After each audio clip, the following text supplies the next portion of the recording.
நீங்கள் கேட்கவிருப்பது திருப்புமுனைகள். எழுதியவர் என். சொக்கன். குரல் வடிவில் அனு. உடம்புக் கோவில். அந்த இளம் தொழிலதிபர் பேசி முடித்ததும் அரங்கில் ஒரு நிமிடம் அமைதி. அதன் பிறகு பெரிய கைத்தட்டல் தொடங்கியது. கொஞ்சம் கொஞ்சமாக அங்கிருந்த எல்லோருமே அந்த கரகோஷப் பாராட்டில் கலந்து கொண்டார்கள். அந்த அளவுக்கு அவருடைய பேச்சு மிக சிறப்பாக அமைந்திருந்தது. பின்னே சும்மாவா? இந்தியாவின் மிகப்பெரிய தொழிலதிபர்களின் ஒருவருடைய மகன் அவர். வெளிநாட்டுப் படிப்பு, கூடவே அப்பாவுடன் பல ஆண்டுகள் இணைந்து பணியாற்றிய அனுபவம் எல்லாமாகச் சேர்ந்து அவரை நன்கு மெருகேற்றியிருந்தது. ஆகவே நியூயார்க் நகரில் அவர் கலந்து கொண்ட இந்த கூட்டத்துக்கு பல முதலீட்டாளர்கள் ஆர்வத்தோடு வந்திருந்தார்கள். எல்லோருக்கும் அப்படி அவர் என்னதான் பேசப் போகிறார் என்கிற குறுகுறுப்பு, அவருடைய நிறுவனத்தின் வருங்கால செயல் திட்டங்கள் என்னென்ன என்பதை தெரிந்து கொள்கிற ஆவல். இந்த விஷயம் அந்த இளம் தொழிலதிபருக்கும் நன்றாக புரிந்திருந்தது. ஆகவே அவர்கள் எல்லோருடைய கேள்விகளுக்கும் துல்லியமாக பதில் அளிக்கும் வகையில் தனது நிறுவனத்தைப் பற்றியும் அடுத்த திட்டங்களைப் பற்றியும் பிரமாதமாக பேசி முடித்துவிட்டார். அவருடைய பேச்சை கேட்ட முதலீட்டாளர்களுக்கு பரம திருப்தி. இந்த ஆள் திறமைசாலிதான், இவரை நம்பி தாராளமாக பணம் போடலாம். உற்சாகமாக அவர்கள் கைத்தட்டுவதைக் கேட்டதும் அந்த இளைஞர் முகத்தில் சந்தோஷம் கலந்த பெருமை. எல்லோருக்கும் நன்றி சொல்லிவிட்டு மேடையிலிருந்து கீழே இறங்க முயன்றார் அவர். அப்போது அதே மேடையிலிருந்த இன்னொருவர் எழுந்து, மிஸ்டர் அனில், ஒரு நிமிஷம், நான் உங்களுடன் கொஞ்சம் பேச வேண்டும் என்றார். அனில் என்ற அந்த இளம் தொழிலதிபர் குழப்பத்தோடு திரும்பி பார்த்தார். அதான் எல்லா விஷயங்களையும் பேசி முடிச்சாச்சே, அப்புறம் என்ன? உங்கள் பேச்சு பிரமாதமாக இருந்தது என்றார் அவர். உங்களுடைய நிறுவனம் அற்புதமாக இயங்கிக் கொண்டிருக்கிறது என்பதை நாங்கள் புரிந்து கொண்டோம். அதன் எதிர்காலத்தில் எங்களுக்கு நல்ல நம்பிக்கை இருக்கிறது. ரொம்ப நன்றி என்றார் அனில். ஆனால் நான் உங்களிடம் கேட்க நினைத்தது வேறொரு விஷயம் என்று கொக்கி போட்டார் அவர்.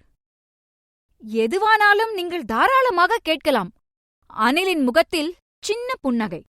ஆனாலும் உள்ளுக்குள் இந்த ஆள் என்ன கேட்கப் போகிறாரோ என்ற பதற்றம். அதை வெளிக்காட்டிக் கொள்ளாமல் சிரமப்பட்டு மறைத்திருந்தார் அவர். அந்த மனிதர் நேராக விஷயத்திற்கு வந்தார். சமீபத்தில் எப்போதாவது நீங்கள் உங்களை கண்ணாடியில் பார்த்து கொண்டதுண்டா? அவர் இப்படி கேட்டதும் அனில் திகைத்துப் போய்விட்டார். இந்த ஆள் என்னவோ பிசினஸ் விஷயத்தை நோண்டப் போகிறார் என்று மனசுக்குள் விதவிதமான புள்ளி விவரங்களை யோசித்து வைத்தால், இவர் இப்படி அபத்தமாக ஏதோ கேட்கிறாரே. நான் என்னை கண்ணாடியில் பார்த்துக் கொள்வதற்கும் இந்த கூட்டத்துக்கும் என்ன சம்பந்தம்? அனிலுக்கு சுத்தமாக புரியவில்லை. ஆனால் அந்த மனிதர் உடும்பு பிடியை விடுவதாக இல்லை. சொல்லுங்கள் மிஸ்டர் அனில், நீங்கள் உங்களை கண்ணாடியில் பார்த்து கொண்டதுண்டா இல்லையா? இதெல்லாம் பர்சனல் விஷயம். சங்கடமாக சிரித்தார் அனில். நாம் இதைப் பற்றி தனியாக பேசலாமே ப்ளீஸ். இல்லை மிஸ்டர் அனில், இதற்கும் உங்கள் பிசினஸுக்கும் நிறைய சம்பந்தம் இருக்கிறது என்றார் அவர். எப்படியோ நான் இந்த மேடையில் இந்த கேள்வியை கேட்டுவிட்டேன். நீங்கள் அதற்கு இங்கேயே இப்போதே பதில் சொல்ல வேண்டும்.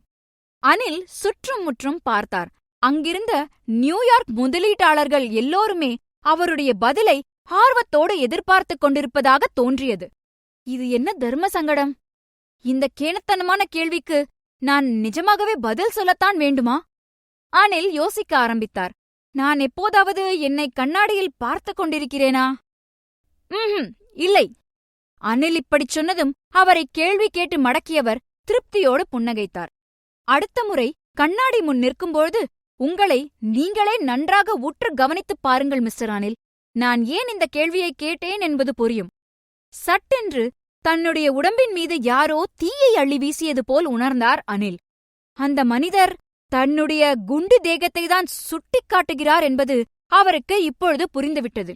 மிஸ்டர் அனில், நீங்கள் உங்களுடைய உடம்பைச் சரியாக கவனித்துக் கொள்ளவில்லை, பராமரிக்கவில்லை. அலட்சியமாக போகிற போக்கில் விட்டிருக்கிறீர்கள் என்றார் அவர்.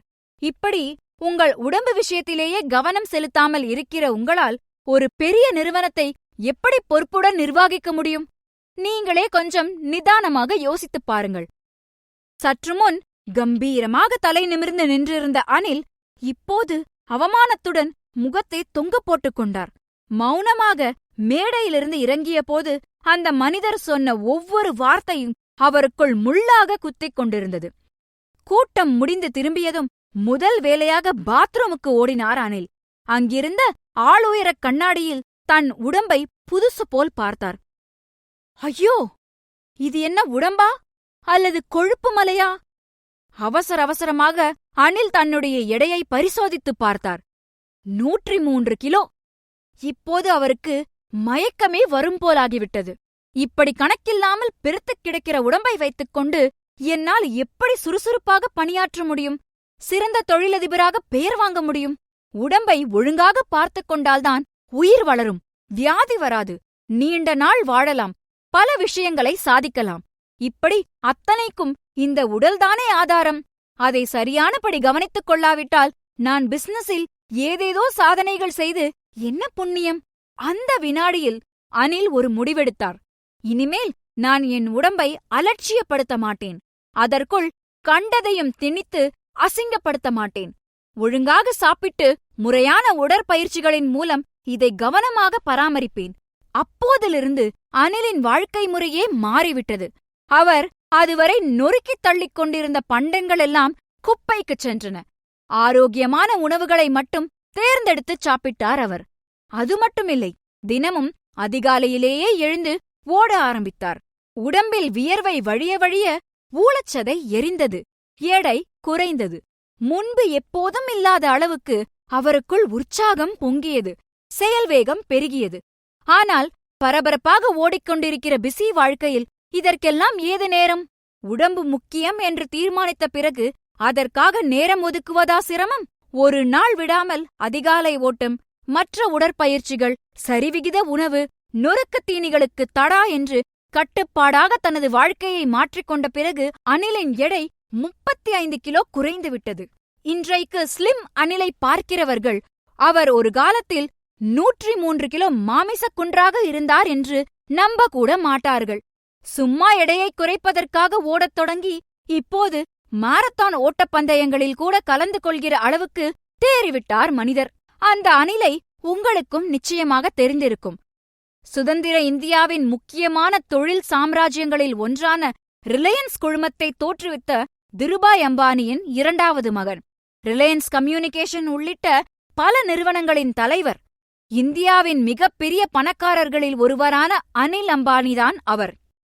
நாம் எத்தனை பெரிய பிஸியான மனிதராக வேண்டுமானாலும் இருக்கலாம். நாம் சொன்ன வேலையை செய்து முடிப்பதற்கு ஆயிரக்கணக்கான வேலைக்காரர்கள் ஓடி வரலாம். ஆனால் நம்முடைய உடம்பை கோவில் போல் புனிதமாக நினைத்து பராமரிக்க வேண்டியது மட்டும் முழுக்க முழுக்க நம்முடைய பொறுப்புதான். இதில் நாம் தவறிவிட்டால் இன்னொரு வாய்ப்பு கிடைக்கவே கிடைக்காது. அனில் அம்பானியை பார்த்து இன்றைக்கு பல இளம் தொழிலதிபர்கள் உடம்பை கவனிக்கத் தொடங்கியிருக்கிறார்கள். பணம் காசை விட உடல் நலம்தான் மிகப்பெரிய சொத்து என்பதை அனில் அம்பானியின் ஆரோக்கிய வாழ்க்கை நிரூபித்துக் கொண்டிருக்கிறது.